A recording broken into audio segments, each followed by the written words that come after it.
महंगा है पेट्रोल से। इथेनॉल की माइलेज कम है क्योंकि कैलोरीफिक वैल्यू कम है।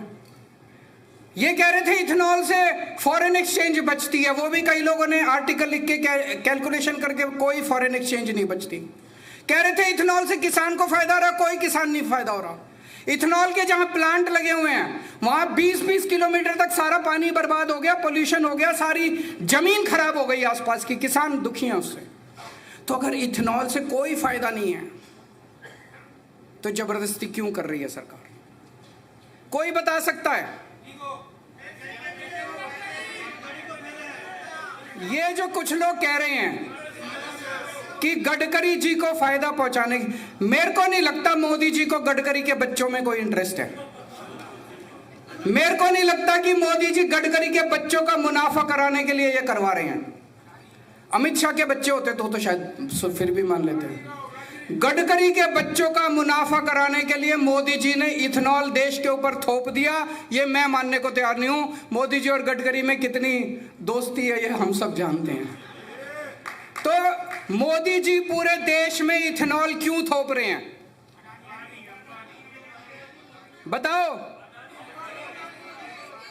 आज मैं पिछले कुछ दिनों से रिसर्च कर रहा हूं, मैं आपको बताता हूं।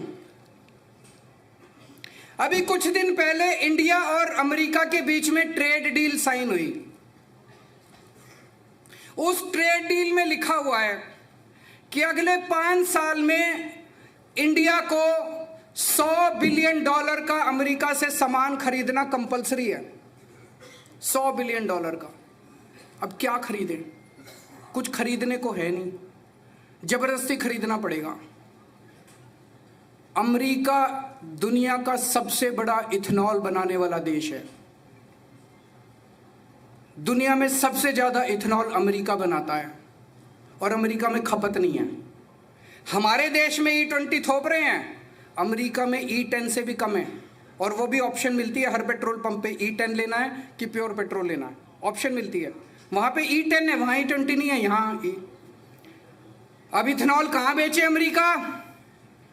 आपको यह जान के ताज्जुब होगा कि 2-3 साल पहले इंडिया जितना इथेनॉल इंपोर्ट करता था, पिछले साल उससे दुगना इंपोर्ट करने लग गया।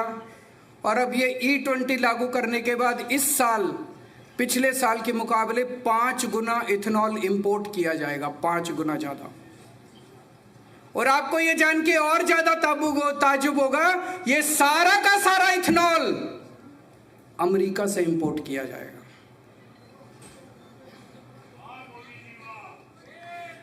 मैं फिर से समझा दूं आपको, पिछले साल 1 बिलियन लीटर्स इथेनॉल अमेरिका से इंपोर्ट किया गया।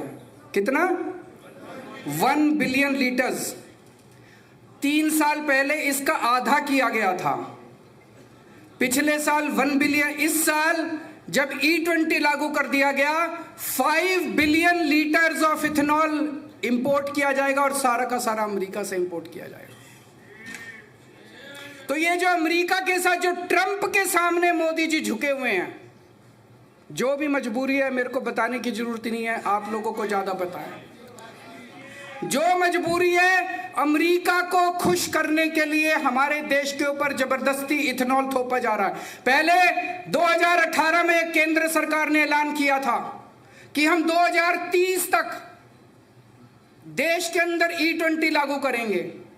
जब से ट्रंप आया है, अब मोदी जी ट्रंप के आने के बाद कह रहे हैं कि हम 2025 में 2026 में E20 लागू कर देंगे।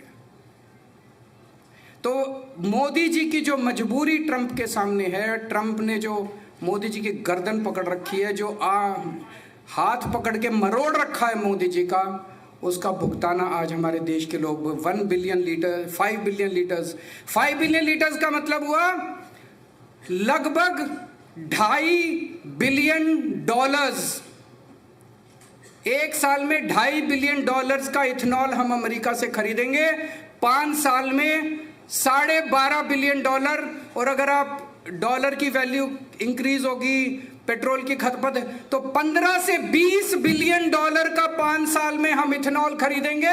100 बिलियन डॉलर का सामान खरीदना है, उसमें से 20 बिलियन डॉलर का इथेनॉल खरीदेंगे हम अमेरिका से, जिसकी हमें जरूरत नहीं है, जिसकी हमें जरूरत नहीं है। तो ये जो मोदी जी बिछे हुए हैं ट्रंप के सामने, मोदी जी ने जो घुटने टेक रखे हैं, मोदी जी की जो मजबूरी है, कोई कहता है एप्स्टीन फाइल है, कोई कहता है अडानी को बचाने, मुझे नहीं पता क्या है, लेकिन मोदी जी ने पूरा देश बेच दिया, आप लोगों का घर बेच दिया, आप लोगों की गाड़ियां खराब कर दिया, आप लोगों का बेड़ा गर्क कर दिया ट्रंप के सामने जो उनकी मजबूरी है। अब एक चीज है, युवाओं का आंदोलन अभी सफल हुआ, धर्मेंद्र प्रधान को इस्तीफा देना पड़ा। उसका टर्निंग पॉइंट क्या था? मोदी जी को बड़ा गरूर था, इन बच्चों को तो मैं देख लूंगा। एक दिन उन्होंने सोनम वांगचुक को जबरदस्ती वहां से उठा दिया, उनको लगा सोनम वांगचुक को उठा देंगे धरना खत्म हो जाएगा, धरना और बढ़ गया। फिर 20 जुलाई को उनको लगा डंडे मारो इनको, आंसू गैस छोड़ो, सर फोड़ दिए, अपने ही बच्चों के सर फोड़ दिए, टांगे तोड़ दी, खूब मारा बच्चों को, खूब मारा बच्चों को। उनको लगा माँ बाप डर जाएंगे, बच्चे डर जाएंगे, डर जाते हैं, अपने माँ बाप भी डर जाते हैं। माँ बाप कहते हैं खबरदार जो गया तो, बच्चे भी डर जाते हैं कि मैं वहां जाऊंगा तो पिटाई। कुछ तो चमत्कार हुआ, एक बार तो जंतर मंतर खत्म हो गया, रात होते होते 4000, 5000, 10,000 लोग 20 तारीख की रात को जंतर मंतर पहुंच गए। और जब जनता के बीच में डंडे का डर खत्म हो जाता है तो सिंहासन डोलने लगता है। 20 तारीख की रात ने तय कर दिया था, उसी दिन मैंने अपने दोस्तों को बोल दिया था अब तो धर्मेंद्र प्रधान को इस्तीफा देना पड़ेगा। जिस दिन जनता के मन में मार का, जेल का, इन्होंने मेरे को जेल में डाला,